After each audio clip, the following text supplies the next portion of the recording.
जब वकील ने अपने ही क्लाइंट से यह बात सुनी कि भगवत गीता में भी लिखा है कि गलत इंसान को मारना पाप नहीं है, कुछ काम ऐसे होते हैं जो गलत होने पर भी गलत नहीं होते, तो वकील भी कंफ्यूज हो गया कि एक तरफ तो यह इंसान भगवत गीता की बात कर रहा है और दूसरी तरफ 40 साल की उम्र में 40 लोगों को बेरहमी से मारकर बैठा है। कोई कितना भी मजबूत इंसान होगा वो भी खून और लाश को देखकर एक बार डर जाता है, पर यह इंसान जहां पर लोगों को बेरहमी से मारता है वहीं पर खाना बनाकर भी खाता है। जब इसे अरेस्ट किया गया तो इसके चेहरे के ऊपर जरा सा भी डर या अफसोस नहीं था कि इसने 40 लोगों को बेरहमी से मारा है। तो आज के इस वीडियो में हम बात करेंगे इसी साइको किलर मॉन्स्टर के बारे में। तो वीडियो शुरू होने से पहले आप हमारे चैनल को सब्सक्राइब जरूर कर दे, यह आपके लिए फ्री है पर मेरे लिए बहुत इम्पोर्टेंट है। तो चलिए शुरू करते हैं। तो कहानी की शुरुआत होती है 20 अक्टूबर 2006 को, जब तिहाड़ जेल के अंदर एक अजनबी फोन आता है और वो कहता है कि तिहाड़ जेल के गेट नंबर 3 के बाहर एक टोकरी के अंदर लाश रखी हुई है।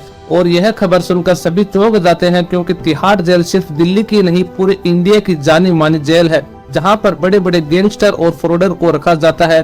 तिहाड़ जेल के बाहर लाश कोई साइको इंसान ही रख सकता है। जब पुलिस वाले बाहर गए तो सच में टोकरी के अंदर एक लाश रखी हुई थी और कानून के सिस्टम को बहुत सारी गंदी गंदी गालियां भी दी गई थी और पुलिस वालों को वार्निंग भी दी कि catch me if you can. वो अपने लेटर से यह बताना चाहता था कि वो इस काम में कितना माहिर है और पुलिस अपना काम ठीक से नहीं कर पा रही है। तो पुलिस ने उस 20 अक्टूबर को आए फोन को ट्रेस किया तो पता चला कि कॉल एक एसटीडी बूथ से आया था। जब एसटीडी बूथ वाले से पूछा गया तो उसने बताया कि एक ही आदमी आया था और उसकी मदद से स्केच तैयार करवाएगा। और लेटर में लिखे वर्ड्स के एसेंट से पता चल गया था कि यह एक बिहारी एसेंट है। इस केस को लेकर इन्वेस्टिगेशन चल ही रही थी कि 25 अप्रैल 2007 को पुलिस के पास दोबारा एक फोन आता है। वो ही आवाज और वो ही सेम घटना ठीक उसी जगह पर तिहाड़ जेल के गेट नंबर 3 के आगे लाश को बहुत ही टाइट बांध कर रखा हुआ था। वहां खड़े किसी ने भी हाथ लगाने की हिम्मत नहीं की। तो वही भीड़ में से एक आदमी निकल कर आता है और अपने चाकू से बॉडी को खोलता है और बाहर निकालता है। वहीं पर पुलिस और इतने सारे लोगों के होने के बावजूद भी बॉडी उसी इंसान ने खोली जिसने उसको मारा था। उसमें पूरी बॉडी नहीं थी बल्कि सिर्फ टॉर्सो ही था। केस को सोल्व करना बहुत ही ज्यादा डिफिकल्ट होता जा रहा था, क्योंकि इन बॉडी को अच्छे से आइडेंटिफाई नहीं किया जा रहा था, क्योंकि जेल के बाहर जो बॉडीज मिल रही थी वो सभी बॉडी हेडलेस थी। पुलिस को कुछ भी पता नहीं चल पा रहा था कि ये बॉडी किसकी है और इन्हें कहाँ मारा गया था। पूरे दिल्ली में इस केस को लेकर इन्वेस्टिगेशन चली रही थी कि तभी पुलिस के पास एक कॉल आता है जिसमें बोलते हैं कि तिहाड़ जेल के गेट नंबर 3 के बाहर एक और लाश मिली है एक लेटर के साथ। उसने पुलिस वालों को लिखा कि मुझे पकड़ने के लिए एक बहुत बड़ा इनाम रखा जाए, क्योंकि मुझे खुद पर प्राइड है कि मैं क्या कर रहा हूँ।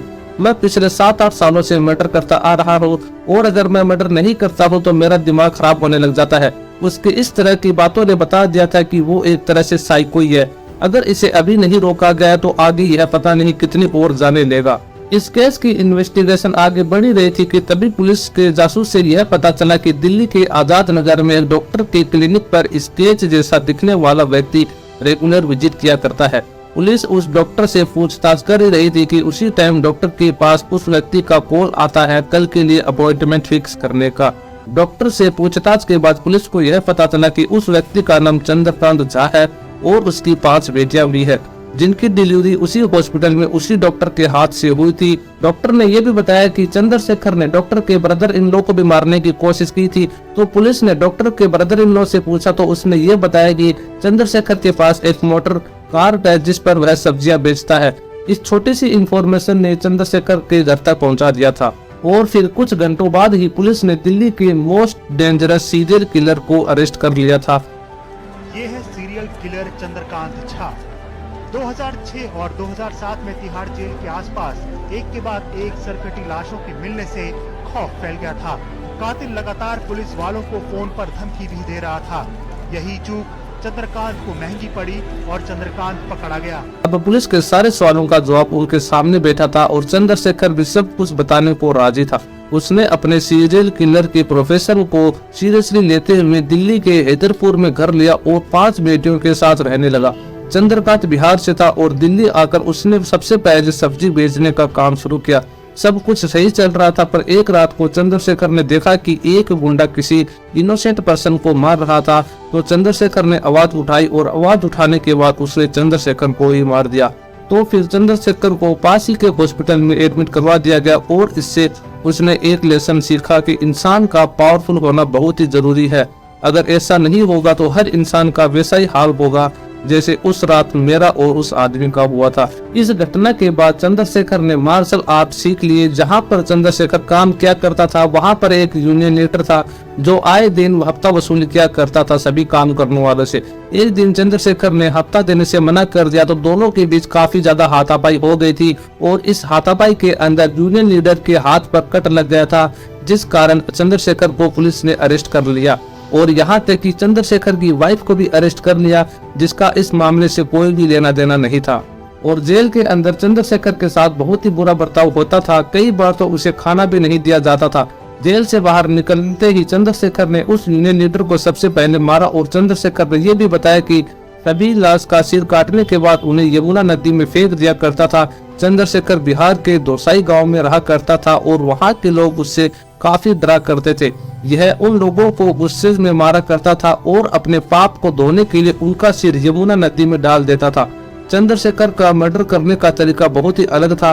पहले तो वह उन लोगों का दोस्त बनता था क्योंकि ज्यादातर लोग उसके गांव और पड़ोसी के गांव से ही थे।